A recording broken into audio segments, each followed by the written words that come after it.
Des vallées, des boulevards, au plateau de la Tamawa, des bambous tous rosés, va majestueux le char des dieux. Écoute cette terre qui gronde, son espérance profonde, c'est le souffle de la renaissance du Cameroun. Les sources de Nanga, les torrents de la Sanaga, l'eau des ravines de seigneurie par les flots du Vouri. Ce flot de régissance, c'est la nouvelle naissance, c'est le souffle de la renaissance du Cameroun.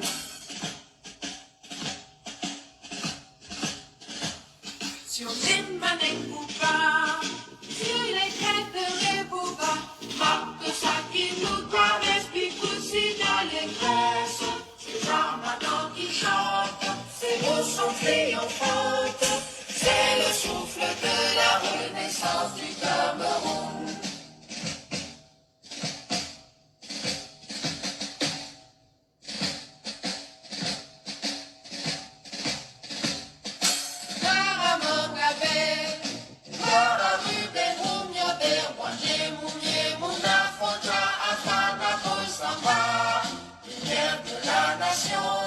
Éclaire nos cœurs de lion, c'est le souffle de la renaissance du Cameroun.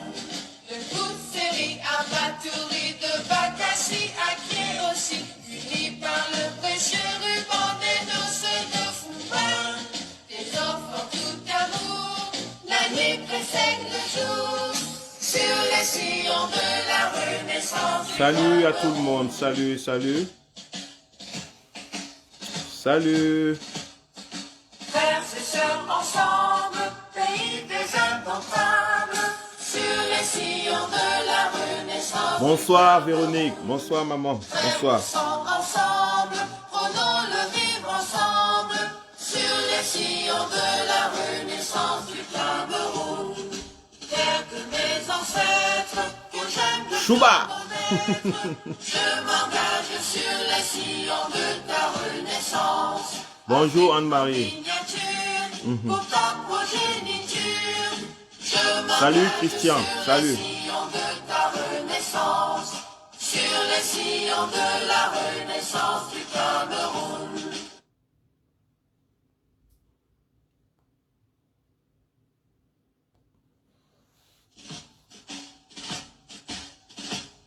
Bonjour à tout le monde. Des vallées, des boulevards, au plateau de la Tamawa, des bambous tous rosés, va majestueux le char des dieux. Écoute cette terre qui gronde, son espérance profonde, C'est le souffle de la renaissance du Cameroun. les sources de Nanga, Yo. les torrents de la Sanaga, Chouba. des ravines de seigneurie par les flots du Vouri. Ce flot de régissance, c'est la nouvelle naissance, c'est le souffle de la renaissance du Cameroun. Merci Véronique. Sur les Manekoupa, sur les crêtes de Rebouba, marque ça qui nous caresse, Picoussi dans les graisses. Ces armadans qui chantent, ces mots sont triomphantes, c'est le souffle de la renaissance du Cameroun. Salut Mignon Cité, le mignon. Salut, salut, salut à toi. Bonjour Françoise Camto.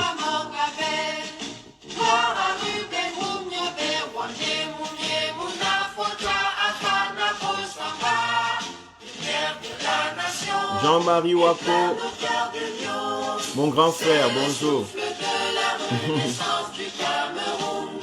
De toute série abattoirie de Bakassi à Kéossi, unis par le précieux ruban des noces de Fumba. Des enfants tout amour, la nuit précède le jour. Salut Adolphe Bia. Sur les sillons Bonjour. de la renaissance du Cameroun.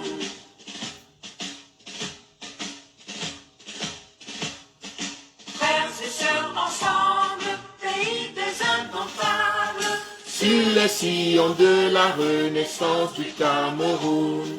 frères dansons ensemble. Prenons le vivre ensemble sur les sillons de la renaissance du Cameroun. Terre de mes ancêtres, Que j'aime de tout mon être, je m'engage sur les sillons de ta renaissance. Afrique en miniature, Pour ta progéniture, je m'engage sur les sillons de ta renaissance. sur les sillons de la renaissance du Cameroun. Ok, salut et bon après-midi à tous. Je suis très content que vous soyez présents à ce live.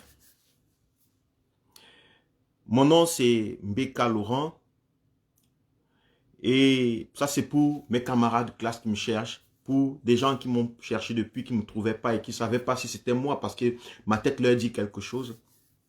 Oui, ça c'est le nom que vous connaissez, le nom que vous connaissez au lycée, dans les bureaux, avec qui vous avez fréquenté, avec qui vous avez partagé un temps. C'est Fabrice aussi, pour ceux qui sont au quartier, très jeunes, et qui m'ont perdu de vue très tôt.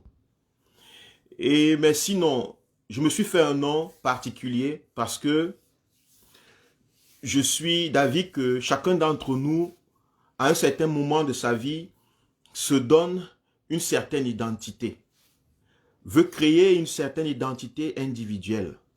Parce que la société nous emballe, elle nous avale, elle nous mélange jusqu'à ce que notre individualité disparaît dans la société.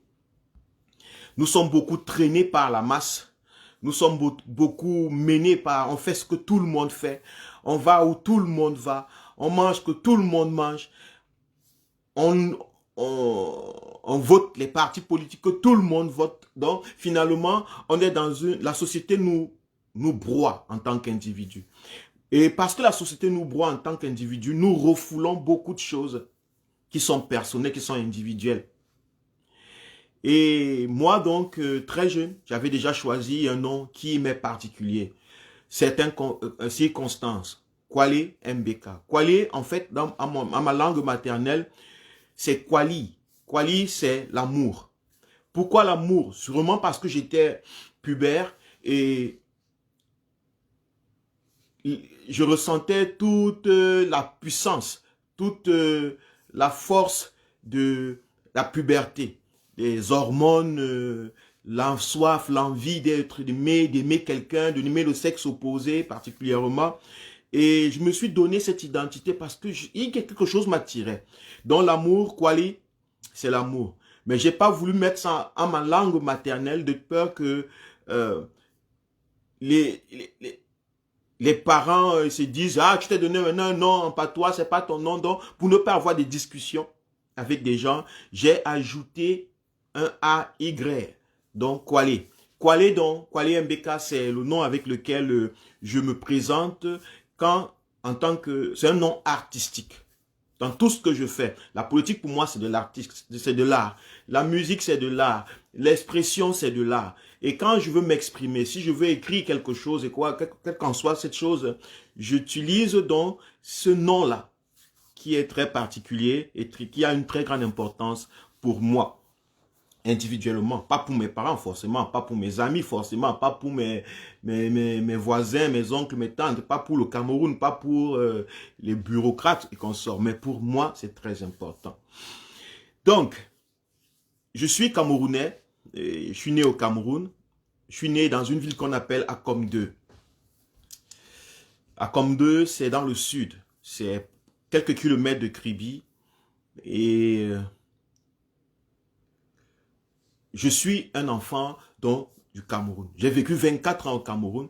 24 ans dans un contexte difficile.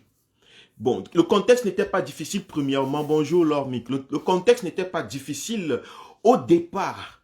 Quand je dis au départ, ça veut dire au moment où je commençais à être conscient. Mais à ma naissance, je suis né dans des conditions très très difficiles. L'endroit où je suis né, il n'y avait pas de courant, il n'y avait pas d'électricité, il n'y avait pas d'eau. C'était dans les années 79. Imaginez-vous déjà en 2021, où il n'y a pas d'eau, il n'y a pas d'électricité dans les villages retirés, dans beaucoup de villages retirés, des coins retirés du Cameroun. Et vous pouvez vous imaginer donc dans les années 79, la route qui menait, les pistes qui menaient, tout était vraiment, je suis né dans la privatisation, dans l'obscurité. Je peux même dire dans l'obscurantisme de la gouvernance. Je suis un bon produit de la misère sociale, de la misère économique, de la misère politique. Donc, et c'est à base donc de ça que j'ai développé en moi un rejet de la misère, un rejet de la pauvreté, parce que j'ai connu ce que sont les challenges de la pauvreté, les challenges que traverse un homme pauvre, un enfant pauvre, des parents pauvres.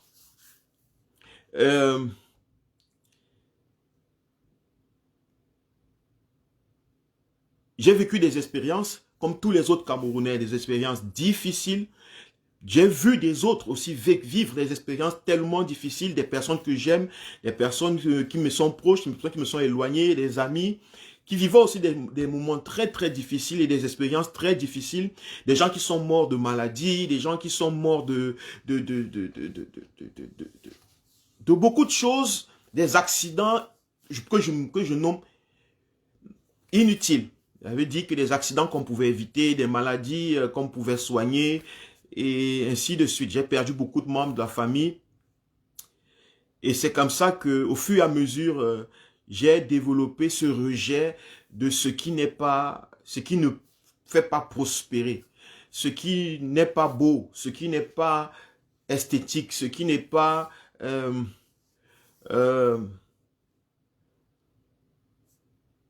ce qui ne fait pas du bien à un être humain. Et en 2018, pour être court, j'entre donc en contact visuel et en contact de conscience avec un mouvement au Cameroun qui est le mouvement de la Renaissance. Un mouvement qui est porté par un parti politique qui a à sa tête un monsieur, un homme, quelqu'un en qui j'ai écouté mes valeurs. Quelqu'un qui reflétait les couleurs de mes valeurs. Parce que les valeurs ont des couleurs. Et ce monsieur, il s'appelle Maurice Kamto. Le président élu des Camerounais en 2018, en dehors de toute fraude électorale. Donc, son mouvement, son énergie, sa passion pour les bonnes choses, pour le bien-être des Camerounais. Pas un bien relatif, parce que les gens vont vous dire le bien est relatif. Ce qui est bien pour toi n'est pas bien pour moi. Non, pour le bien qui n'est pas relatif. Parce que tout homme a soif.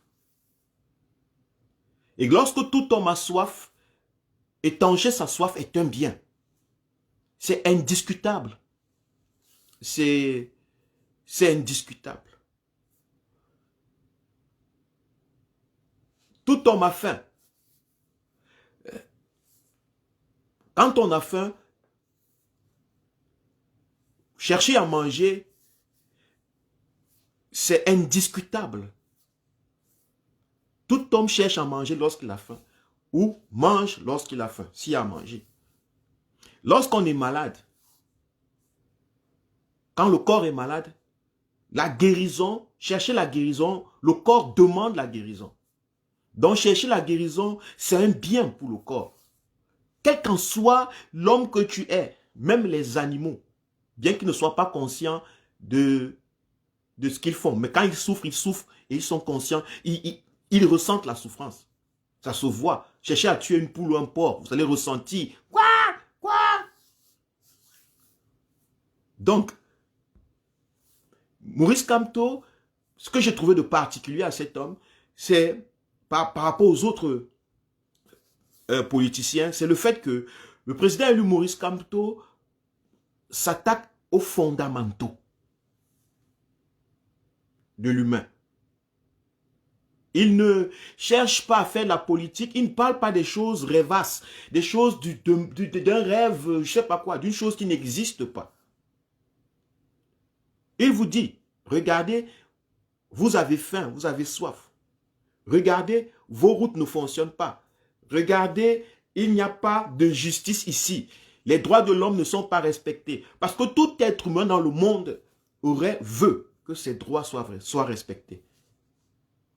Tout être humain a besoin de dignité. Ce n'est pas un bien relatif.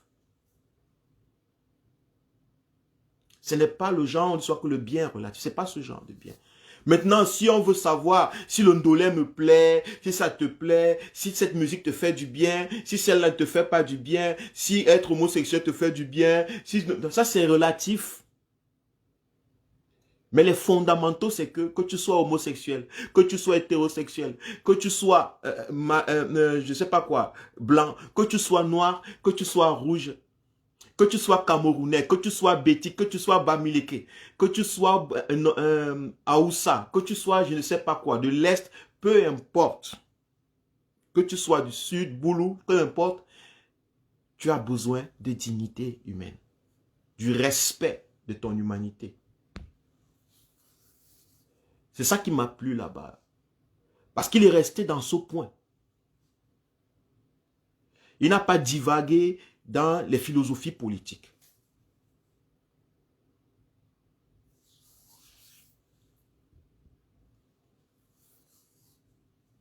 Aujourd'hui, j'aimerais parler avec vous d'un point, quelque chose que je trouve essentiel. La construction de l'identité nationale. Nous voyons comment le pays va en vrille. Nous voyons comment les populations camerounaises se déchirent, s'entretuent. La violence extrême est en train d'être normalisée. Nous pouvons facilement tomber dans le jeu de l'accusation et dire, oui, c'est tel parce qu'il est peut-être boulou, c'est tel parce qu'il est du RDPC, c'est tel parce qu'il il a échoué, c'est tel. Nous pouvons entrer dans ce jeu. Mais ça ne résout pas le problème.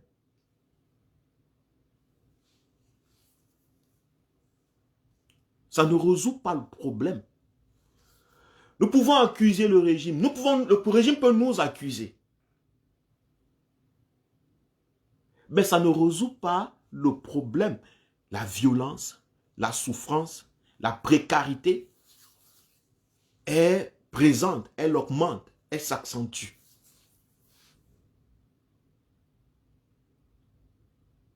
Et la seule solution à ce problème n'est que possible si nous pouvons créer une identité nationale.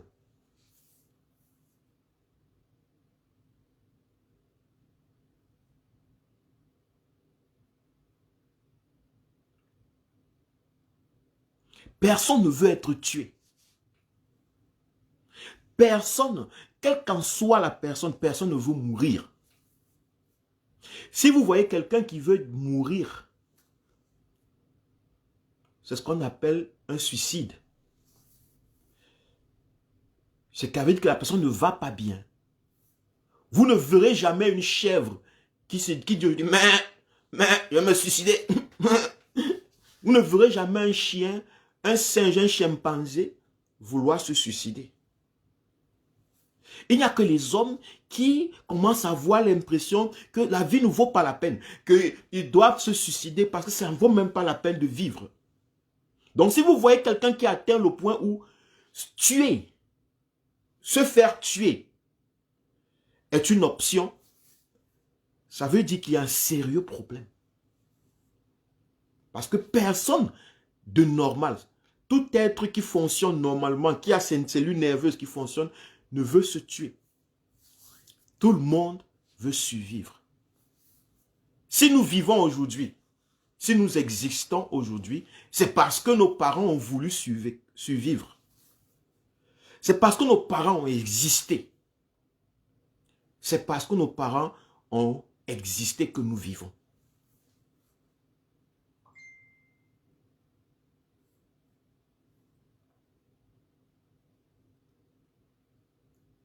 Si nos parents ont vécu, c'est parce que nos arrière-parents ont tout fait pour exister, pour survivre.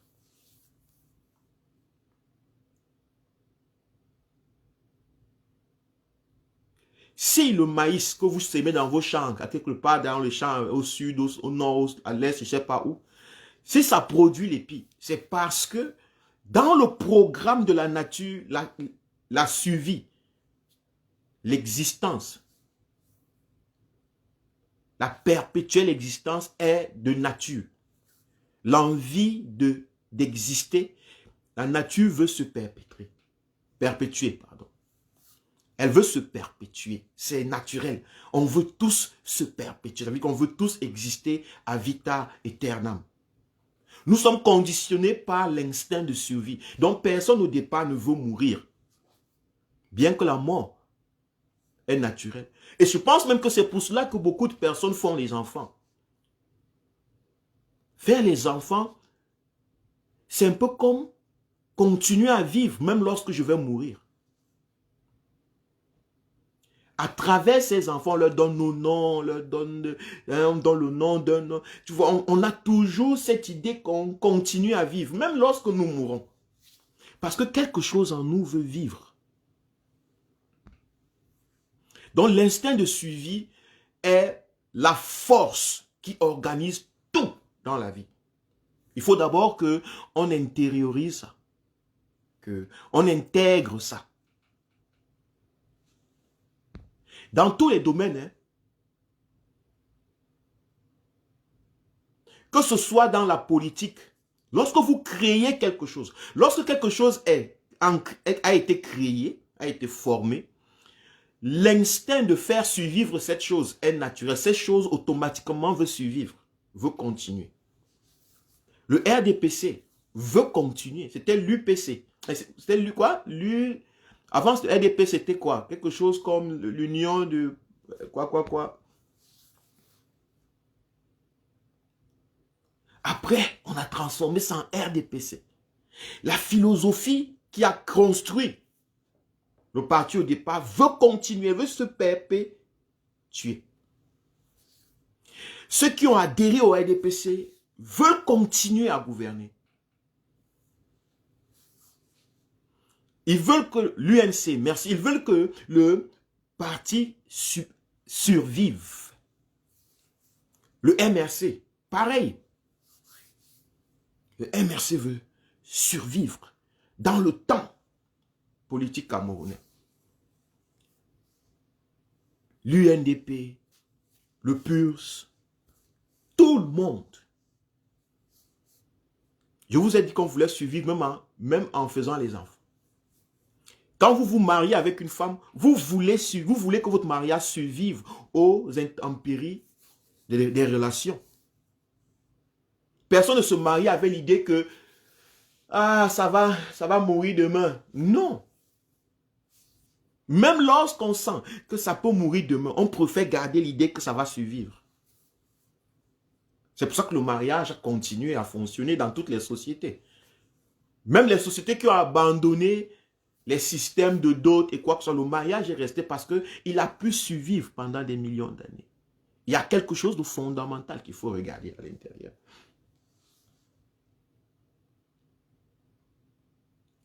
Nous voulons survivre tous.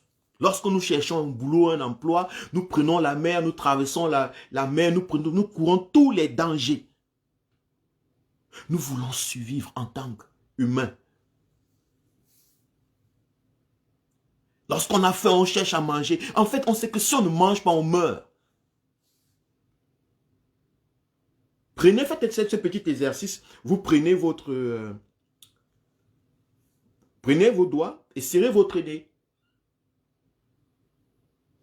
Serrez. Quelques secondes après, votre corps va vous dire « Fuck you, I want to live ». Je veux vivre. Parce que vivre ou survivre, c'est la force qui propulse toute activité de l'homme.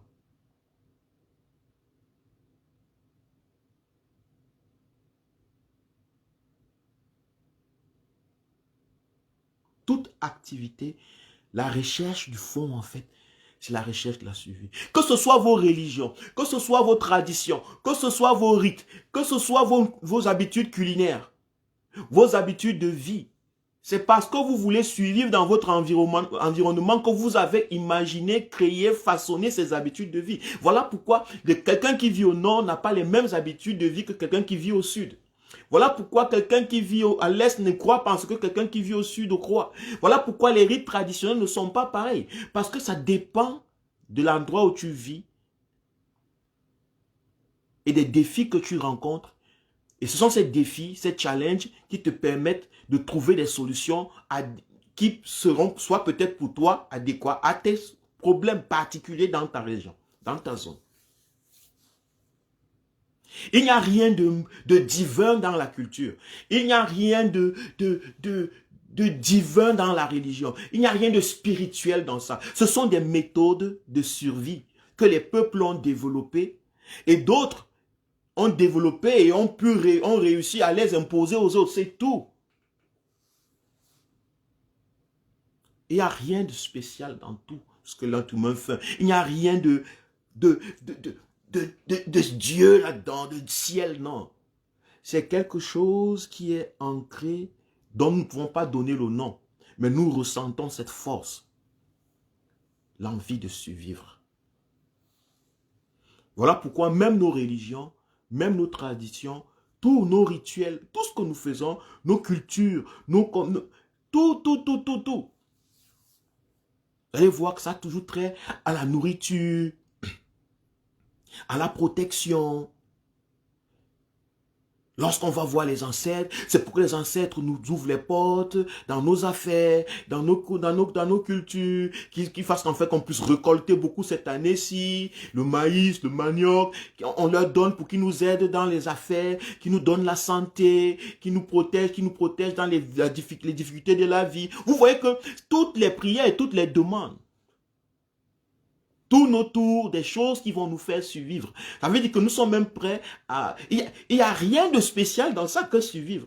Regardez même ceux qui vont dans la Bible, qui lisent la Bible, qui disent oh, la Bible est un livre écrit par Dieu, c'est la vérité pour Dieu et qu'on sort. Regardez très bien. Les prières des gens qui sont dans la Bible ne tournent autour de quoi? De la santé, de l'agriculture, de l'élevage. Parce que c'était ça que ces cultures faisaient. Ces peuples faisaient l'élevage, l'agriculture, par masse le blé, le sorgho, les machins, les olives, dans ces zones-là. Lorsqu'ils allaient faire des prières à Dieu, faire des veaux d'or, et c'est par les sacrifices sur l'autel de Dieu, c'était toujours pour soit la protection dans la vie de tous les jours, soit que les dieux fassent qu'ils aient de bonnes récoltes, soit qu'ils soient en santé. Les problèmes de base, fondamentaux. Et vous comprenez maintenant le lien pourquoi je suis en accord avec Moïse Kamto. Parce qu'il est le seul politicien qui a compris les problèmes fondamentaux. Et qu'il fallait pointer les problèmes fondamentaux. Parce que quand ces problèmes fondamentaux ne sont pas résolus, tout le reste est impossible. Tout le reste d'imagination, tout le reste de trucs, tout le reste est impossible.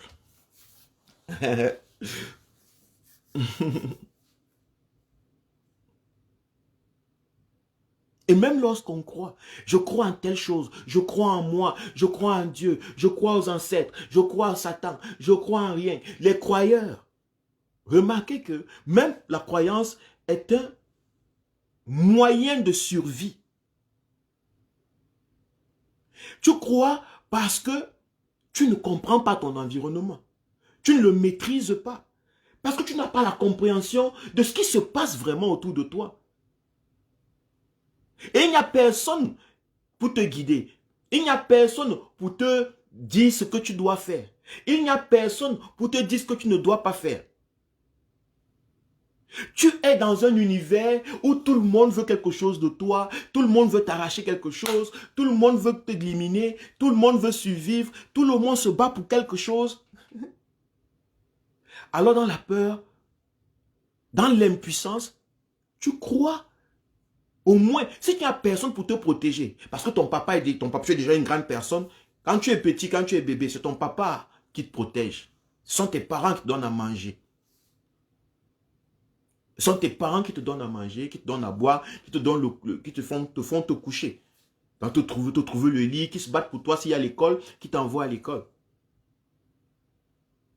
Donc les parents peuvent croire en Dieu et puis eux, ils te traînent. Mais eux, ils croient en Dieu parce qu'eux, ils sont déjà adultes et qu'ils ont constaté que leurs parents ne prennent plus soin d'eux. Leurs parents ne prennent plus soin d'eux. Donc ils se retrouvent seuls livrés au challenge de la vie. Ils doivent payer leurs factures, ils doivent travailler, ils doivent tourner la terre, ils doivent. Et c'est tout le monde qui veut la même chose que eux. C'est eux qui croient donc en Dieu parce qu'ils se sentent impuissants face à tout ce que la vie leur demande. Donc, ils ont cru en Dieu. Ils commencent à croire que, bon, comme mon papa est mort, il faut penser, imaginer un papa qui est plus grand que mon papa. Un papa imaginaire qui peut prendre soin de mes problèmes. Parce que papa avait toujours pris soin de mes problèmes. Quand j'avais faim, papa avait toujours trouvé la solution à ce que je mange. Voilà pourquoi l'homme croit. Parce que ça lui permet de survivre, au moins psychologiquement. Parce que si à l'intérieur, ça craque, automatiquement, tu vas craquer physiquement. Si à l'intérieur, ça craque, automatiquement, tu craques. Si à l'intérieur, psychologiquement, tu n'as plus de repères, il est très fort possible que tu craques physiquement et tu disparaisses, que tu ne survives pas. Donc, la croyance n'est pas une mauvaise chose. Les religions que vous voyez là, ce n'est pas forcément une mauvaise chose. Mais il faut comprendre pourquoi elles existent. Beaucoup de personnes ne peuvent pas vivre s'ils ne croient pas en quelque chose. Ce n'est pas parce que la croyance est réelle. Ce n'est pas parce que s'ils croient, c'est quelque chose d'existentiel. Non, ils ne peuvent pas vivre. Si vous leur retirez la croyance, ils craquent. Il y a trop de problèmes dans leur entourage. Il y a trop de défis. Et ils n'ont pas été préparés, éduqués, conçus dans un environnement où les gens sont préparés à faire face à la réalité.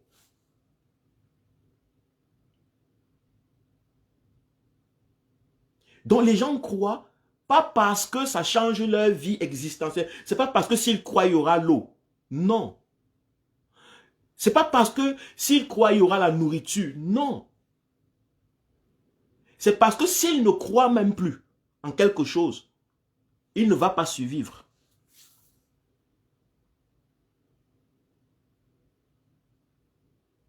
Il ne survivra pas. Beaucoup n'ont pas développé ces capacités d'être capable de faire face à la réalité. Elle est très crue, elle est grise. La vie n'a pas de couleur. C'est nous qui donnons les couleurs à la vie. La vie, c'est tu as faim, tu cherches à manger. Tu as soif, tu cherches à boire. Tu bois si tu n'as pas à boire, tu cherches à savoir pourquoi tu n'as pas à boire. Et toute ton intelligence poursuit où on cherche, où on boit. Mais comme tout le monde veut pareil, la même chose, tout le monde veut manger, tout le monde veut boire, tout le monde veut s'éduquer, tout le monde, et que les choses dans ces temps n'étaient pas, bonjour à tout le monde, les choses n'étaient pas, ces choses n'étaient pas en grande quantité pour tout le monde.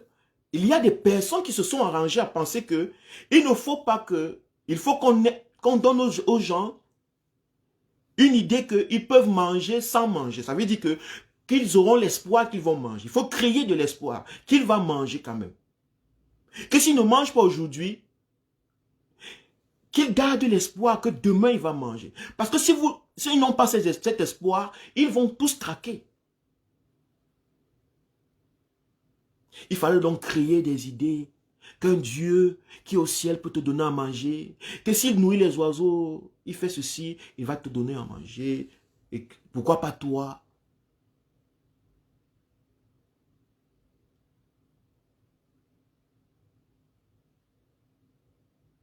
C'est de ça qu'il est question. Donc survivre, c'est en fait la force qui nous guide. C'est notre force vitale, l'envie de survivre. Mais qu'est-ce que ce que je dis a un lien avec l'identité nationale? Vous allez vous poser la question, mais celui-ci part d'abord là-bas, est-ce que c'est ça le thème? Il va faire trop de philosophie, il ne va jamais droit au but. Non! Je ne peux pas aller droit au but en esquivant le chemin qui mène au but. On commence quelque part pour mieux comprendre et on avance doucement, doucement, doucement, doucement. Puisque donc nous voulons tous survivre. C'est qu'il y a une vérité que nous voulons tous survivre. Mais nous ne naissons pas tous. Nous ne naissons, je ne peux pas affirmer que nous naissons avec une identité. Personne d'entre vous ne peut affirmer que l'enfant qui naît là naît avec une identité. Et si on ouvre le ventre de l'enfant, le cerveau de l'enfant, on ne trouve aucune identité. On trouve pas ce qu'on appelle l'identité. Mais pourtant, en politique, on parle d'identité nationale, identité tribale, identité familiale, identité.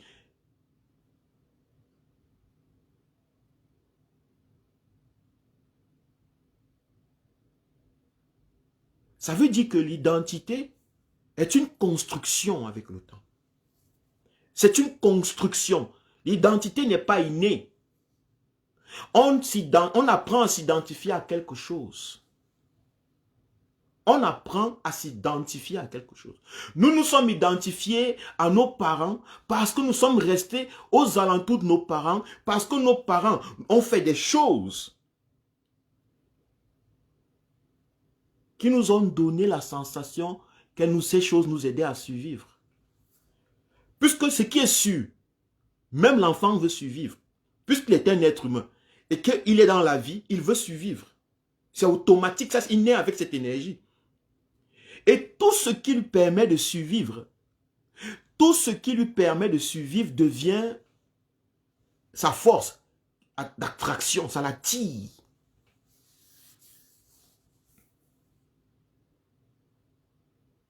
Il faut qu'on comprenne très bien, suivez-moi très bien. Tout ce qui permet de survivre, l'enfant est attiré par ça. L'enfant ne naît pas avec une identité. Nous pouvons, nous obtenons, nous construisons l'identité d'un être humain.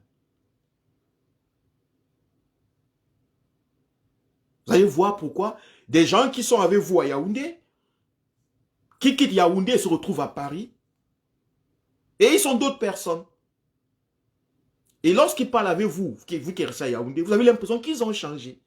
Non, c'est que pour survivre dans le milieu où ils sont obligés de s'identifier à ce milieu. De créer une identité à ça. Voilà pourquoi ceux qui sont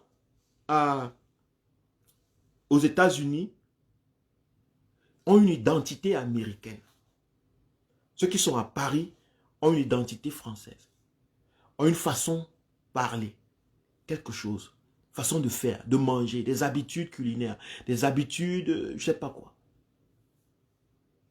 Ceux qui sont à Boumiébel, ou bien ceux qui sont à Bafou, ceux qui sont à, je ne sais pas, Balengou, ceux qui sont à Fonguemouenton.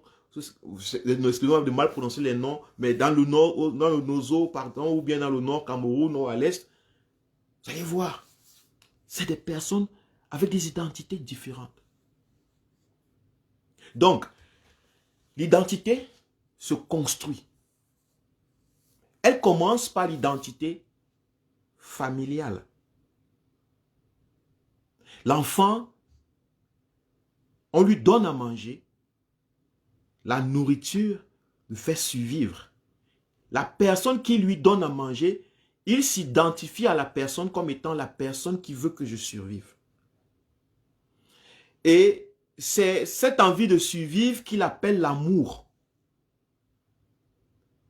L'amour commence à être défini dès son bas âge par sa capacité, ou bien par sa capacité d'appréhender qui aimerait qu'il survive.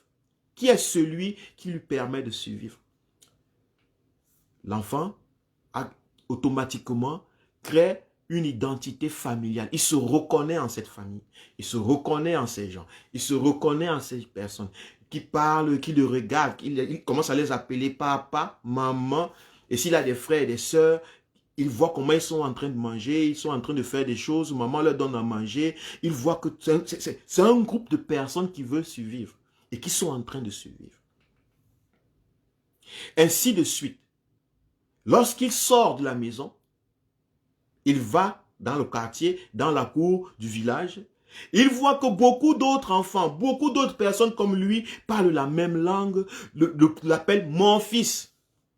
L'enfant de Mbarga, ça c'est notre fils, ça c'est notre enfant du village, ça c'est le nôtre, il nous appartient, c'est notre fils. On va aller. Quand il voit toute cette chaleur, il sent qu'un groupe un peu plus grand, veut qu'il survive. Il se sent donc en sécurité. La recherche de la survie, en fait, c'est la recherche de la sécurité. Il faudrait qu'on intègre aussi ça. Quelqu'un qui veut survivre demande en fait la sécurité. Il veut être sûr qu'il va survivre. La sécurité d'être sûr qu'il va survivre. Il veut l'assurance qu'il va survivre, pardon. Qu'il sera sécurisé, que sa survie sera sécurisée.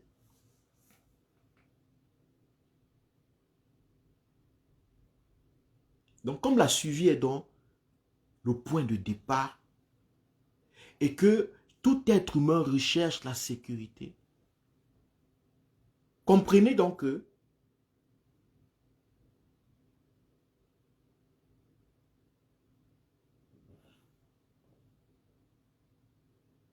lorsque un Camerounais ne mange pas,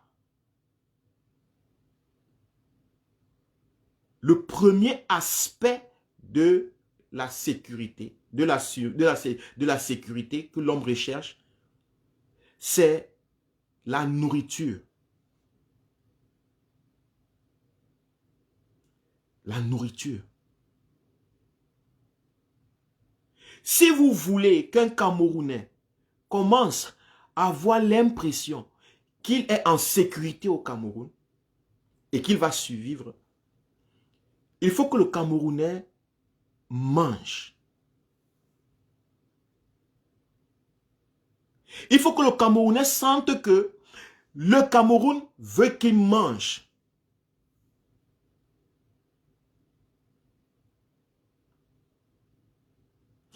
Si vous faites le genre que un Camerounais mange et un autre Camerounais ne mange pas, le Camerounais qui ne mange pas n'aura pas d'attache à l'autre Camerounais. Il n'aura pas d'attache à cet autre Camerounais. Ça, c'est le premier aspect, le premier outil de l'identification nationale. L'alimentation dans un pays.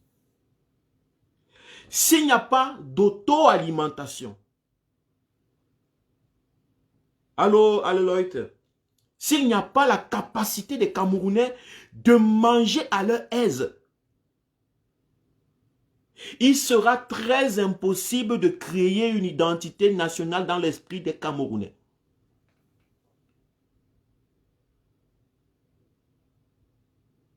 Vous le suivez dans les discours. Le Cameroun, c'est un pays il y a ceux qui mangent, ceux qui ne mangent pas. Vous prenez ça anodin. Peut-être c'est dit de manière anodine, mais en fait c'est fondamental. Parce que manger, c'est le premier geste qui mène à la survie.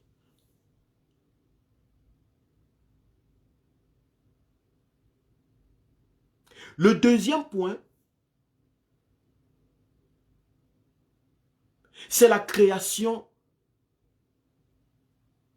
c'est l'éducation. Ça, c'est un autre outil. L'éducation, pourquoi? Parce que l'éducation permet à acquérir le savoir. Et le savoir a pour but de nous permettre de maîtriser notre environnement. Quand on dit maîtriser l'environnement, c'est avoir le savoir qui nous permet de savoir comment faire pour survivre dans notre environnement. Si les Camerounais ne sont pas éduqués, et qu'il manque de connaissances ou de savoir, d'éducation, ou si une partie de Camerounais est privée d'éducation, privée de savoir, la probabilité que le peuple camerounais ait une identité nationale est très moindre. Parce qu'une petite partie de personnes peut-être auront le savoir ou la connaissance. Et ceux qui n'ont pas le savoir ou la connaissance vont se sentir rejetés, vont se sentir marginalisés, vont se sentir comme « Oh, on ne peut pas survivre ». Donc, ils ne vont pas se sentir en sécurité dans le pays. Ils n'auront pas la sensation d'être en sécurisés dans ce pays. Ils n'auront pas la sensation d'être chez eux. Ils n'auront pas la sensation d'être embrassés, acceptés.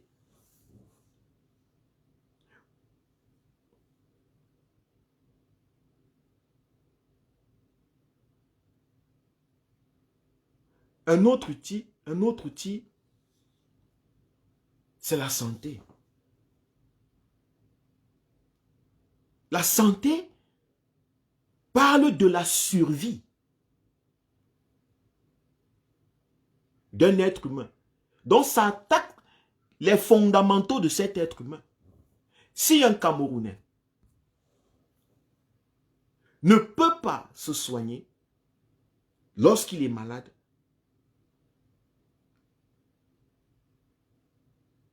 il est très impossible, il est quasiment impossible que ce Camerounais se sente en sécurité au Cameroun. Et s'il ne se sent pas en sécurité, il a l'impression de ne pas appartenir, qu'on ne veut pas qu'il vive, que le Cameroun en tant qu'un groupe ne le sécurise pas. On veut qu'il meure. On ne veut pas qu'il vive.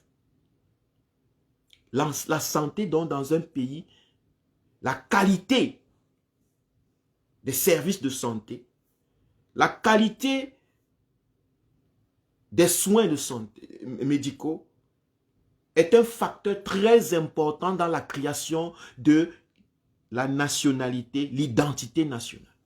Si tous les Camerounais peuvent se soigner, si un groupe de Camerounais peut se soigner et les autres ne peuvent pas, il n'y aura pas identité nationale. Il y aura peut-être identité familiale, peut-être identité tribale, parce que c'est ma tribu qui peut se soigner, parce que c'est ma famille qui peut se soigner, mais la famille ne peut pas se soigner, mais il n'y aura pas d'identité nationale. Donc un pays qui est soucieux de créer une identité nationale chez lui,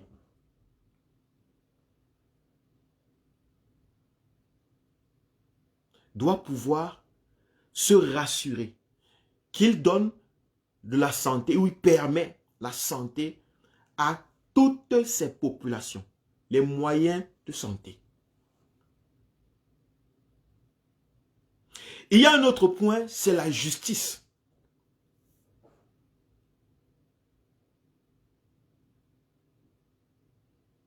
La justice. La justice est un point très important. Parce que dans un pays où il n'y a pas de justice, où un Camerounais, par exemple au Cameroun, un Camerounais ou des Camerounais se sentent délaissés par la justice, où ils ont l'impression de ne pas être, que leurs problèmes ne sont pas justement réglés dans le pays, par les lois du pays, où ils ont l'impression qu'ils sont défavorisés par la justice, il y a impossibilité, c'est quasi impossible que ces populations, que ces Camerounais développent l'identité nationale. Parce que comme je vous ai dit au départ, l'enfant développe son identité à quelque chose, à une famille, à une tribu, à un clan, lorsqu'il ressent que ceux-là veulent qu'il survive. Que ceux-là font tout, pas seulement ressentir, mais lorsqu'il voit qu'il est en train de survivre. Lorsqu'il n'a pas de doute qu'il va mourir d'un moment à l'autre. Ou il n'a pas peur qu'il sera délaissé d'un moment à l'autre. Lorsqu'il se sent chez lui, dont la justice est très importante. Vous allez remarquer que dans les pays où il n'y a pas une forte identité nationale, vous allez remarquer que c'est dans ces pays, il y a une très grande poussée de l'injustice, de la justice populaire. Vous allez remarquer que dans ces pays, les populations, puisqu'elles doivent de toute façon survivre, et qu'elles ont constaté que l'État les a lâchés, les populations prennent elles-mêmes en main leur façon.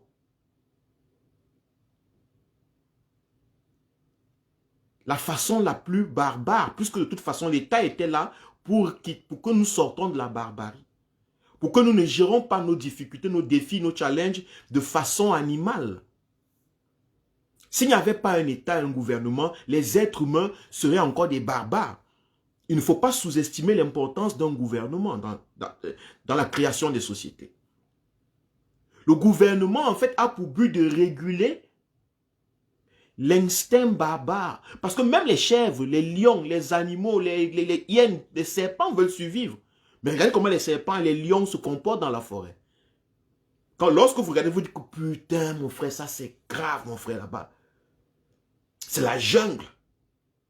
Oui. Donc un gouvernement a pour but de réguler l'instinct de suivi animal qui ronge en nous. Et qui ne laissera rien passer si ce n'est pas régulé, si ce n'est pas harmonisé. Qui s'exprimera de manière animale lorsque ce sera possible. Donc, vous allez constater que dans ces populations ou dans ces peuples et dans ces pays comme au Cameroun, la justice populaire est la norme. Lorsque tu as un problème avec quelqu'un, tu gères le problème directement parce que tu sais que si tu vas voir la police, si tu vas à la gendarmerie, si tu vas voir l'avocat, si tu vas voir un juge, si tu vas au tribunal, la probabilité que tu aies gain de cause, pourtant tu as raison, est très moindre. Un, elle est moindre, et deux, ça va prendre trop de temps. Et dans un pays pareil, où on ne sait pas si quelqu'un va vivre aussi longtemps, ou si la personne a l'argent ou la personne n'a pas d'argent, où on n'a aucune donnée, la personne peut partir et tu perds ton bien. Donc, les populations commencent à exercer ce qu'on appelle la justice populaire. La violence légitime du peuple ou de la population, de l'animal en eux. Donc, la justice est très importante. J'ai dit l'alimentation, l'éducation. J'ai dit la santé. J'ai parlé de la justice. Donc, il faut que dans chaque gouvernement, dans chaque pays, les pays qui se veulent, qui ont besoin, qui veulent construire une identité nationale, il faut que la justice, que chaque Camerounais sente que s'il est face à un problème, il y aura justice. Dès qu'un Camerounais, 2 Camerounais, 3 Camerounais, 5 Camerounais, 6 Camerounais, 7 Camerounais, 8 Camerounais, 9 Camerounais, 1000 Camerounais, 2000, 100 000, 300 000, 500 000, 1 million de Camerounais, 2 millions de Camerounais, 3 millions de Camerounais ont un sentiment que justice n'a pas été rendue, automatiquement il y a réticence à l'identité nationale. On a l'impression que le grand groupe qu'on appelle la nation ne veut pas qu'on vive, ne veut pas qu'on survive.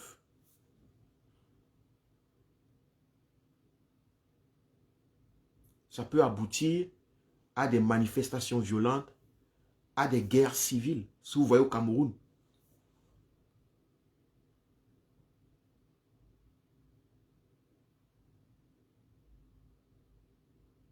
Et le dernier point, c'est la sécurité des armes. Ça, c'est le dernier point. Je l'ai mis dernier sciemment. Ça veut dire que un gouvernement ou l'État, lorsqu'un Camerounais, un habitant, un citoyen a seule l'impression que c'est bien qu'il a travaillé, qu'il a construit, peuvent être volés, pillés par des étrangers, peuvent être emportés, expatriés.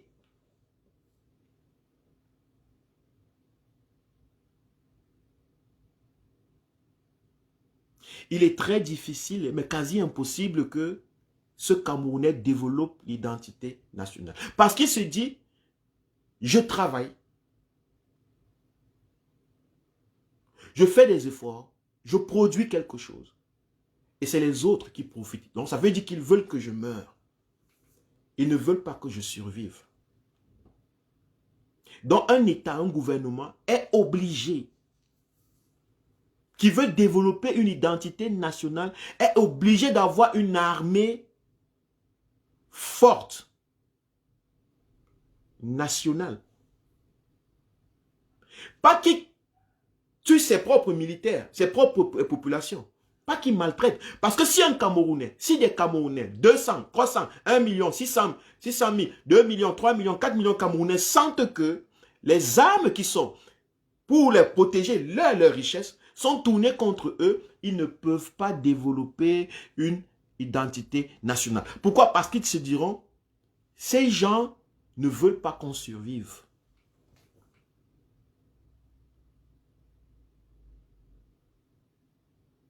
Je vous dis tout ceci pour vous dire comment est-ce que on a empêché que l'identité nationale soit construite dans notre pays, le Cameroun.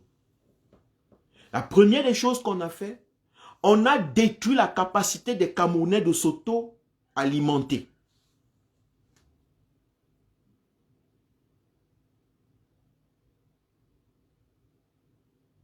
On a d'abord empêché la capacité des Camerounais, la grande majeure partie des Camerounais à s'auto-alimenter. En les laissant se multiplier, mais en ne développant pas l'industrie de l'alimentation.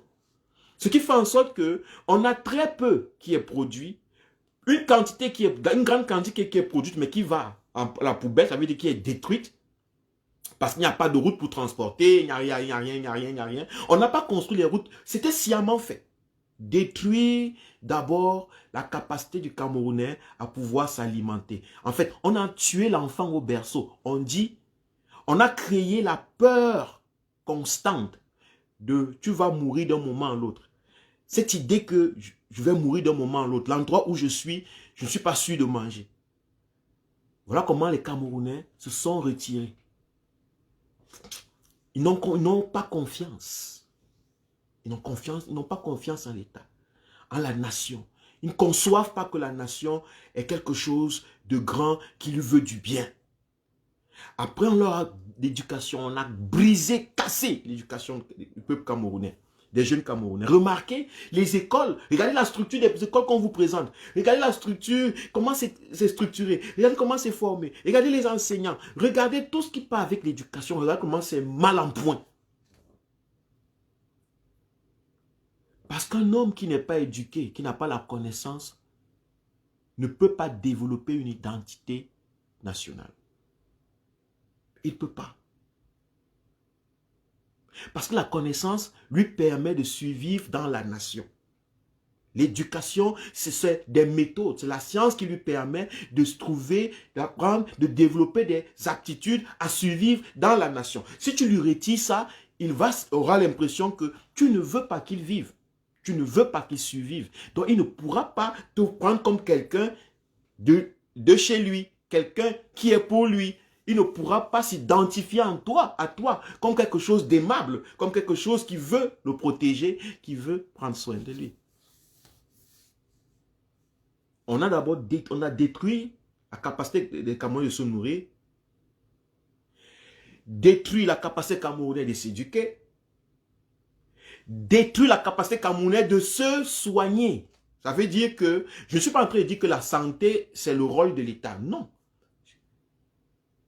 Chaque Camerounais est responsable de sa santé. La santé, ce n'est pas le devoir de quelqu'un, c'est un devoir personnel. Mais l'État est supposé mettre des conditions de telle sorte que les Camerounais puissent se prendre en charge eux-mêmes dans leur santé.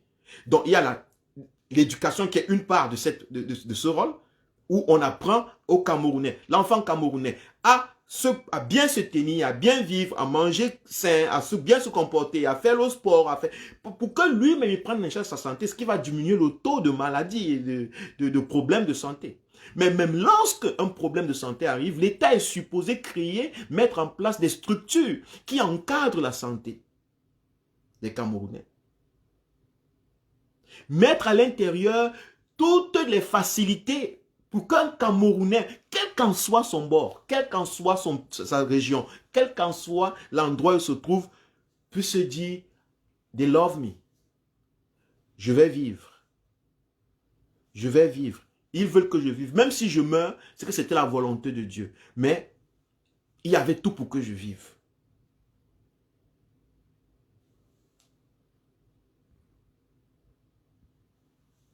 Et il y avait tout pour que je vive. C'est qu'on a tout fait et je suis mort. Ça, c'est autre chose. C'est différent de on n'a rien fait et je suis mort. Ou bien on a essayé de faire quelque chose qui avait. On a fait avec ce qu'il y avait. Non. On a fait avec ce qu'il y avait. Ce n'est pas prendre soin. Et c'est le rôle que doit jouer le gouvernement. Ils ont donc détruit la santé. Remarquez, les Camerounais sont en prison dans les hôpitaux. Les Camerounais ne peuvent pas se soigner. Les Camerounais ont peur d'aller à l'hôpital. Les Camerounais se retournent vers des charlatans ou vers chez les herboristes et consorts parce que quand ils vont là-bas, ils sont sûrs d'avoir une facture qui est moindre. Ils vont peut-être lancer 25 francs, ils vont entrer avec le dos tourné. On va cueillir les herbes un peu, ça va peut-être les consoler qui sont guéris. Je ne dis pas que ça ne marche pas. Mais ça ne marche pas toujours. Parce que ce n'est pas réglementé. Parce que c'est un domaine qui n'est pas suivi, qui n'est pas mesuré. Ce n'est pas que ce n'est pas de la science. Mais c'est une science qui n'est pas appliquée de manière scientifique, c'est tout. Les Camerounais fuient l'hôpital. Les Camerounais préfèrent aller boire les concoctions dans les quartiers. L'hôpital au Cameroun, c'est des mouroirs. Quand vous allez à l'hôpital, regardez le mur, regardez tout. Ce mur, tout est laissé sale comme vous voyez là. Cassé, vieux. Vous savez pourquoi? C'est pour que vous n'ayez pas confiance au système de santé. Ce n'est pas que la médecine ne guérit pas, ne soigne pas. Non, c'est pour que le Camerounais n'ait pas confiance, qui ne développe pas un sentiment, qui ne s'identifie pas à ce système de santé, qui ne s'identifie pas à cette chose, qui la rejette. Parce que dès qu'il la rejette, c'est terminé, il s'empêche de... Il pense que ces gens lui veulent du mal. Et s'il pense que ces gens lui veulent du mal, c'est terminé. Il ne peut pas penser que ces gens sont des Camerounais comme lui. Ces gens sont des gens du bien, qui veulent du bien. Il ne peut pas donc s'identifier de manière nationale. Pourquoi tu veux que quelqu'un qui va dans un hôpital et qui est attrapé et jeté dans un trou à rats, tu veux qu'il pense que le Cameroun, c'est son beau pays et qu'il soit fier? Comment? Il a plus peur des Camerounais. Il a plus peur d'un autre Camerounais. Il se méfie plus d'un autre Camerounais.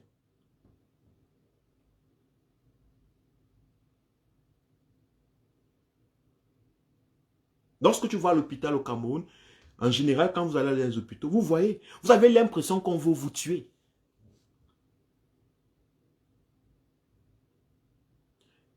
Mais vous ne savez pas qu'en fait, même les personnes qui sont à l'hôpital sont victimes de ce système. Ces personnes n'ont pas le choix, comme vous. Mais vous commencez à avoir l'impression que ces personnes ont mis quelque chose dans le truc, c'est pour ça qu'ils vous ont empoisonné, ils vous ont tué. Parce que l'environnement est d'abord mortuaire, l'environnement est morbide.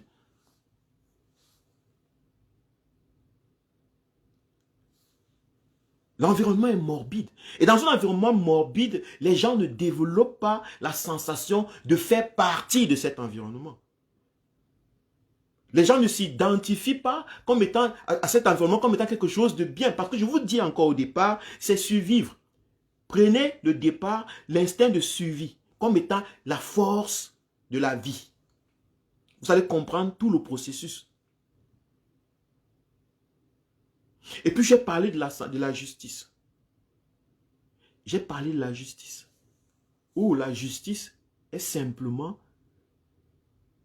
Regardez la justice au Cameroun. Est-ce que vous pouvez dire au Cameroun qu'il y a justice? Que lorsque vous allez dans un tribunal, ceux qui ont eu des problèmes déjà en justice, avec je ne sais pas quoi, qui ont rencontré, où il fallait faire parler la justice. Combien de Camerounais peuvent dire, on a justement répondu à mes attentes. On m'a donné gain de cause parce que j'avais raison. Les Camerounais n'ont plus raison d'avoir raison. Les Camerounais ont peur d'avoir raison. Parce que chaque fois qu'ils ont eu raison, ils ont perdu. Sur 100 fois qu'un Camerounais a eu raison, il a perdu 90 fois. On a tué la raison. De telle sorte que le Camerounais ne s'identifie pas. Qui pense que l'autre Camerounais ne veut pas qu'il survive. Parce que si tu ne me donnes pas raison, si on m'arrache mon bien, on m'arrache mon terrain, on m'arrache ma maison, on m'arrache mes enfants, on m'arrache mes victoires, on m'arrache, on m'arrache tout. Comment est-ce que tu veux que je pense que ces gens, ceux qui arrachent, ceux qui ont arraché, veulent mon bien et veulent que je survive? Donc automatiquement se crée l'inimitié, la peur, le rejet. Et c'est ça que ces gens veulent créer. C'est ça qu'ils ont toujours créé et c'est ce qu'ils veulent continuer à créer.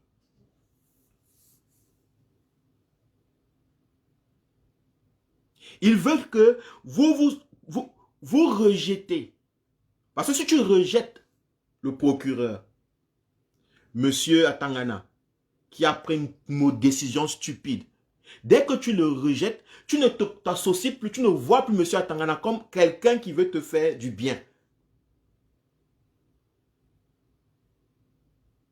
Et lorsqu'on va te parler du Cameroun, tu ne vas pas dire que tu aimes le Cameroun. Tu ne vas pas dire, oui, bravo Cameroun, super, je suis fier de mon pays. Tu ne peux pas. Tu n'arrives pas à t'identifier. C'est un processus scientifique. Tu ne pourras pas t'identifier à cette justice et à ce pays.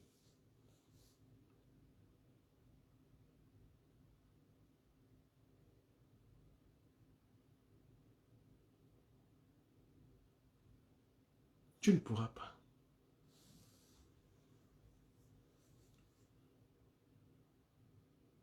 Vous savez pourquoi ils ne vous donnent pas les cartes d'identité? Beaucoup de personnes n'ont pas compris le fond, le véritable fond des cartes d'identité.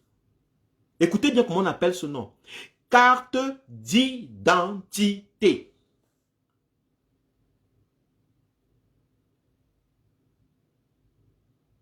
Carte d'identité. C'est avec cette carte qu'on identifie qui est Camerounais, qui ne l'est pas.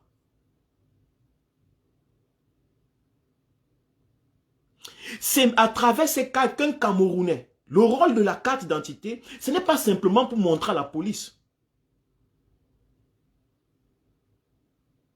La carte d'identité ne te sert pas simplement à montrer à la police. Non, le rôle de la carte d'identité est psychologique dans la création d'une identité nationale. C'est un rôle important. Lorsque tu prends un enfant camerounais né, son acte de naissance, et on lui fait une carte d'identité, le rôle que ça joue, c'est quoi? C'est que l'enfant se regarde, il se voit, il y a le drapeau, il a un nom, il sait qu'il fait partie de ce pays.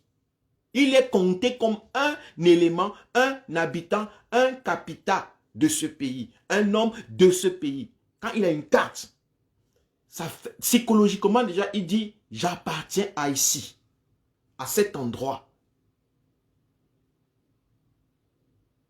Si maintenant, l'autre Camerounais, le jeune Camerounais qui a à côté de lui a une carte, les deux se présentent leur carte et ils se disent, ah, toi aussi tu appartiens à cet endroit, tu es d'ici. Psychologiquement, ça les connecte. La carte d'identité n'est pas anodine, c'est pas juste pour présenter à un policier ou bien quoi que ce soit. Ça a un rôle dans la création de l'identité nationale. Bonsoir, Berlise. Donc, dans un pays, si vous voyez qu'une partie de population n'ont pas de carte d'identité et qu'une autre en a, ce que ça fait, c'est que ça crée un sentiment de non-appartenance.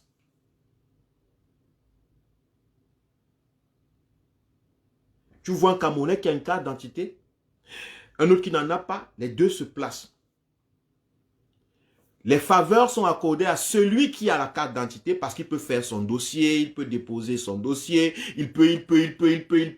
Et celui qui n'a pas la carte d'identité ne peut pas. Automatiquement, celui qui n'a pas la carte d'identité intériorise que ici, on ne veut pas qu'il survive. Il n'appartient pas à ce grand groupe qu'on appelle le Cameroun. Même s'il ne le dit pas avec la bouche, c'est le message psychologique que ça lui renvoie.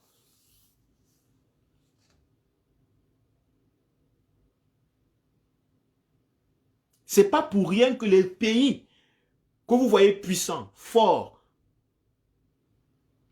se rassurent que chaque citoyen a la carte d'identité. Ce n'est pas simplement pour contrôler le citoyen, mais c'est pour nourrir une idée d'appartenance à quelque chose de plus grand que sa famille, que sa tribu, que son village, que sa salle de classe, que son équipe de football.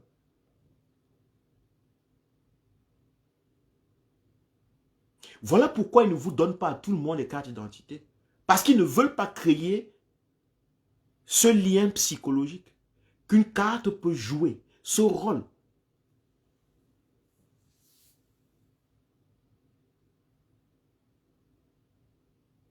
Ce rôle.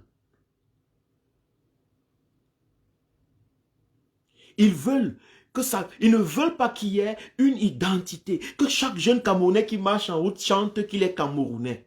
Et qu'il soit fier, qu'il marche dans la route et qu'il n'ait pas peur du policier. Parce qu'il va montrer, il sait que s'il te montre sa carte, il est Camerounais et il n'aura plus peur de toi. Tu ne pourras plus exercer, tu n'es plus supposé exercer de la violence sur lui. Mais s'il n'a pas de carte, un, il ne sait pas s'il est Camerounais. Deux, il n'est pas aux yeux du militaire, du policier ou je ne sais pas de quoi. Alors tu as tous les droits d'exercer ta violence sur lui. Ta force, tu as tous les droits de l'opprimer. Parce que si tu l'opprimes, tu vas dire, je ne sais même pas si c'est un Camerounais. Deuxièmement, si tu l'opprimes, tu vas dire, en fait, il n'avait pas sa carte d'identité. Tu ne vas pas dire, on ne lui a pas conçu une carte d'identité. Mais tu vas le traiter comme quelqu'un qui n'est pas Camerounais. Parce que toi, tu as une carte d'identité peut-être, en tant que policier, gendarme, je ne sais pas quoi, militaire. D'abord, il n'est pas Camerounais. Rien ne prouve qu'il est Camerounais. Voilà pourquoi au Cameroun, lorsque quelque chose se passe, on dit c'est les Maliens, c'est les Israéliens, c'est les Congolais. On ne peut pas vous dire qui sont ces gens.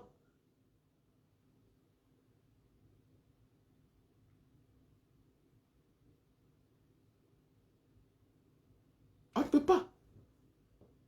Et même pour faire les guerres, pour envoyer des milices dans vos pays, on est obligé de ne pas leur donner des cartes d'identité dans le telle sorte que le jour où on va introduire dans vos pays des gens qui ne sont pas camerounais dans vos armées, et on va leur pousser à faire des choses. Un homme qui ne se sent pas camerounais, même si tu lui donnes la carte d'identité camerounaise, il sait qu'il est là pour un boulot. Il va faire le boulot parce qu'il n'est pas camerounais. C'est facile de tuer, si tu es togolais, c'est facile de tuer un Camerounais. C'est très facile.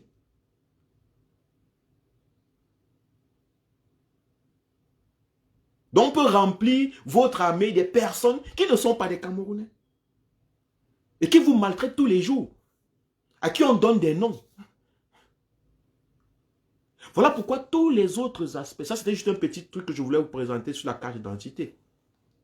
Un pays qui se veut, qui veut développer l'identité nationale, doit être capable de donner une carte d'identité à chaque Camerounais qu'on constate qu'il est Camerounais. Chaque personne doit avoir une carte. Parce que cette carte est très très importante. Elle joue un rôle psychologique.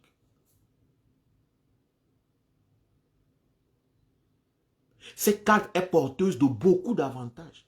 Parce que lorsque vous avez tous des cartes, l'État ne peut plus user de la violence légitime de n'importe comment. Si l'État, si le gouvernement veut, un gouvernement veut rester au pouvoir, il est obligé de ne pas vous donner tous des cartes d'identité. Là, il peut user de la violence, ce qu'ils appellent violence légitime de l'État, n'importe comment. Parce que dès que vous avez une identité, vous suis Camerounais, le jour où il va user la violence, on va dire, ah, c'est des Camerounais, l'État a tué des Camerounais. Vous êtes des Camerounais, l'État a tué ses propres populations. Pour le moment, on tue les gens au nozo. On ne sait même pas s'ils ont des cartes, on ne sait même pas si c'est des Camerounais, on ne sait même pas si c'est... Il y a même des gens qui disent que c'est des groupes nigérians. Ils ne sont pas Camerounais. J'ai suivi ce genre d'argumentaire dans une chaîne de télé. Que en fait, ces gens, c'était des Nigérians avant la formation de ceci, du Nord Cameroun, le référendum. En fait, c'était des gens qui étaient des Nigérians. Donc, ils n'ont pas un sentiment camerounais. Est-ce que vous voyez comment c'est facile de le faire? On va donc écraser tout le monde et demain, on va justifier que ce n'était pas des Camerounais. L'État devait protéger les Camerounais. Il devait protéger le territoire camerounais. C'est très facile. Donc, c'est ce que je voulais donc partager aujourd'hui. Que nous n'allons jamais réussir à créer un État, une identité nationale, où tous les Camerounais sentent qu'ils sont Camerounais. Parce que c'est ça le problème aujourd'hui dans la lutte. Les Camerounais comprennent leur souffrance, mais ils n'arrivent pas ils ne savent pas où puiser la force pour organiser toute cette lutte. Comment rendre cette lutte une affaire nationale? Parce qu'en fait, la souffrance des Camerounais est nationale. Mais il y a la peine à rendre la lutte nationale, la peine à provoquer la participation des autres.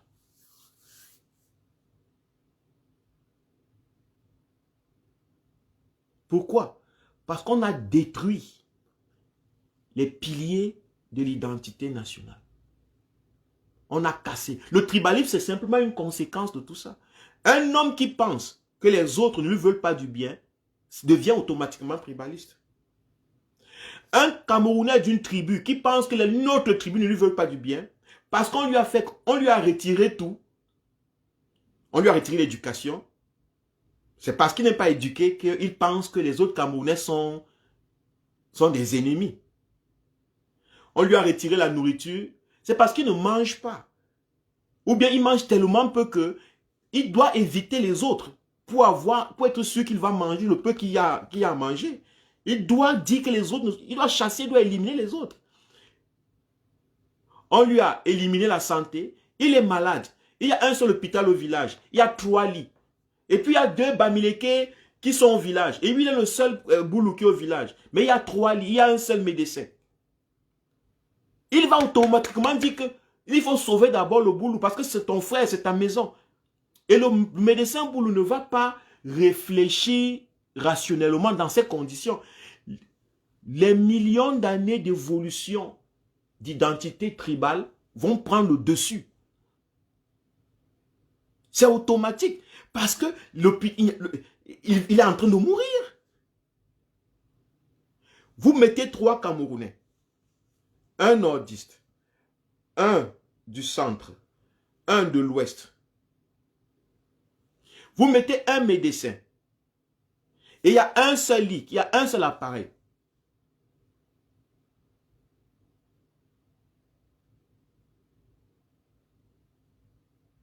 Le médecin est du nord. Vous pensez qu'il va choisir qui est laissé qui? Il va prendre le gars du nord. Il ne va pas prendre le gars du nord parce qu'il est injuste. Il va prendre le gars du nord parce que dans des conditions injustes, c'est les méandres, c'est les millions d'années d'évolution de l'identité tribale qui vont prendre le dessus, qui vont décider à sa place. Ce n'est pas la rationalité. Le tribalisme, c'est simplement l'absence.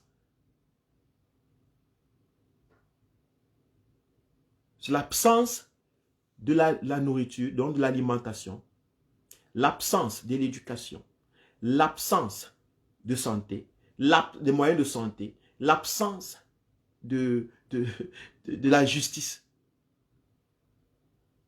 Lorsque un Camerounais se retrouve, vous êtes en face d'un juge, où tout, le juge, il y a 4 Camerounais, il a en face de lui 2 personnes qu'il doit juger. Une personne est de son village. Et il juge sur une affaire de terrain à Yaoundé. Lui, il est de Yaoundé. Et il est face à quelqu'un qui est de l'Est, ou bien je ne sais pas quoi, de l'Ouest ou du Nord-Ouest. Vous pensez que le juge doit faire la justice, n'est-ce pas? Et la justice voudrait que si le monsieur du Nord-Ouest a raison, le juge doit dire que le monsieur du Nord-Ouest a raison. Mais dans une condition de privation de justice, où les gens ne sont pas bien nourris, où les gens ne sont pas bien éduqués, où les gens ne sont pas soignés, où les gens... Qu'est-ce qu'ils vont faire? Il va choisir automatiquement de sauver le gars de son village, de donner raison au gars de son village. Parce que pour que lui survive encore dans son village, il faut que les gens du village l'accueillent.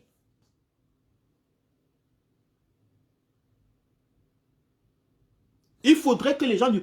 Il ne prend pas cette décision parce qu'il aime plus les gens de son village. C'est parce qu'il sait que s'il ne prend pas cette décision, il ne va pas survivre dans son village. Il ne va pas survivre dans son village. Monsieur Atangana sait que s'il ne prend pas la décision de dire que Monsieur Biya a gagné les élections, il sait qu'il ne va pas survivre. Ses enfants vont manger quoi? Est-ce qu'il y a à manger pour tout le monde? Ses enfants vont aller en quelle école? Est-ce qu'il y a l'école pour tout le monde? Est-ce qu'il peut dire, oui, de toute façon, je dis la vérité, de toute façon, je peux continuer ma vie? Il peut dire ça ou comment? Vous pouvez vouloir vous pouvez vouloir le forcer à dire. Non, mais comprenez, il est dans les mêmes conditions que tous les autres Camerounais. Les conditions du manque, de la rareté, de la privation des moyens de survie. Donc les décisions des gens sont simplement motivées par les années d'évolution de l'identité tribale, familiale. Ils ne peuvent pas s'adapter, s'accrocher. Donc si nous voulons avoir un pays prospère en 2035, un pays juste, un pays de démocratie, des droits de l'homme, comprenons que tant que nous allons garder le pays dans la situation dans laquelle c'est, tant que nous n'allons pas voter, choisir des gens qui peuvent nous élever notre niveau de vie, tant que nous n'allons pas combattre ou bien tant que nous n'allons pas rejeter ceux qui nous ont gardés dans l'état de survie, je vous assure, il n'y aura pas de justice, il n'y aura pas d'identité nationale, il n'y aura rien, il n'y aura pas de santé, il n'y aura pas d'éducation, il n'y aura rien. Et vous allez passer tout le temps, vous allez montrer ça à la télé, vous allez pleurer, on va tuer quelqu'un ici, vous allez pleurer, après vous allez revenir, vous allez pleurer. Il n'y aura pas, ça ne va pas changer. Et j'ai dit au départ, tout le monde veut survivre. Ça veut dire que ce que je dis concerne même ceux qui actuellement ont le pouvoir. Parce que même ceux qui actuellement ont le pouvoir ont peur de ne pas pouvoir survivre. Ça veut dire qu'ils sont dans de mauvaises conditions. Un ministre qui a peur de ne plus être ministre est victime de l'instinct de survie. Un président qui a peur de ne plus être président, ça veut dire que c'est un minable homme qui subit l'instinct de survie, qui est victime de l'instinct de survie. Un directeur, un préfet qui a peur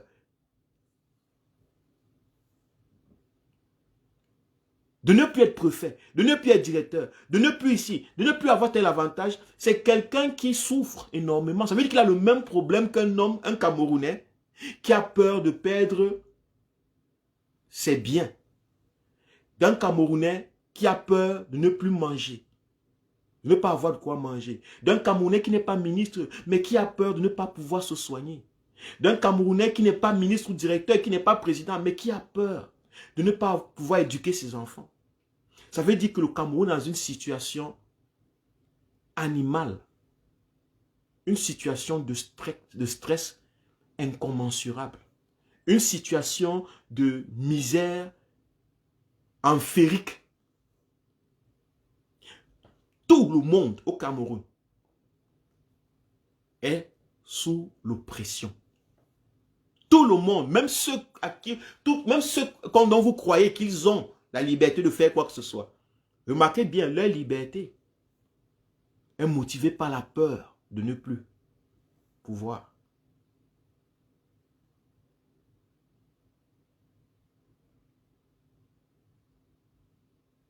Voilà pourquoi mon message s'adresse à tous. Je ne parle pas ici à un camp ou contre un camp. Je présente donc tous dans leur véritable visage. Si M. Biya arrête d'être président, il a peur de quoi? M. Biya a peur que s'il n'est plus président, il avait peur, quand il vivait, il avait peur que s'il n'était plus président, il allait partir à la CPI.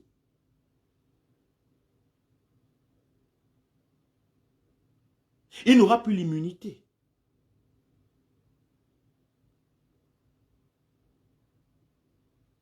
Ses enfants, ses fils ont peur que si le pouvoir ne reste pas entre les mains de leur camp, de leurs amis, il est fort possible qu'ils se retrouvent tous peut-être en prison. Ou alors s'ils ne se retrouvent même pas en prison, qu'ils ne mènent plus le mode de vie qu'ils menaient avant. Qu'il n'y ait plus certaines portes ne s'ouvrent plus. Donc il y a toujours cette peur qui est là. C'est la même peur qu'un jeune Camerounais qui n'est pas ministre, qui n'est pas directeur, qui n'est pas secrétaire à la présidence. C'est tout le monde est dans la peur de ne pas pouvoir survivre. Si nous prenons conscience de ça en tant que peuple, peut-être tout le monde dans le Cameroun ne peut pas prendre conscience. Mais ceux qui ont la capacité, le pouvoir, qui ont développé un peu plus que les autres, si nous prenons conscience de ça, quels qu'en soient nos bords, nous pouvons changer le Cameroun. Il suffit juste de prendre conscience que nous voulons tous survivre. Et que nous pouvons créer un monde, un environnement où la survie des Camerounais est assurée. Après, on peut se battre politiquement. Après, on peut commencer à voir, est-ce qu'on doit aller sur la Lune? Non, moi je propose qu'on aille sur la Lune, je propose qu'on ouvre la bombe atomique, je propose qu'on crée l'énergie atomique. On peut discuter de ça après. Pour le moment, notre véritable lutte en tant que peuple, et je m'adresse aux politiciens qui ont un peu de jugeote. La lutte véritable actuellement, ce n'est pas qui sera président. La lutte véritable actuellement, c'est comment on fait pour que le Camerounais, le niveau de vie des Camerounais soit élevé.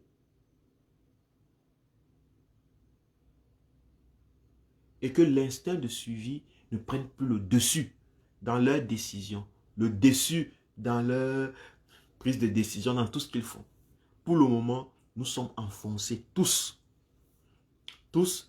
dans un problème de survie. Merci de m'avoir suivi. C'était Kwale. Merci à tout le monde. Merci à ceux qui ont pris part à ce live. Je suis content que vous ayez participé par les commentaires et que vous ayez compris un peu, moi, mon approche de la chose et mon analyse, ma perception des choses. Merci à Laure Mink, ma soeur, merci beaucoup que tu sois là. Grégoire, Jean-Marie, Caporias, Anne, Anne-Marie, Berlise, Armand, Jonte, Laure et Foula, Smon Obisik,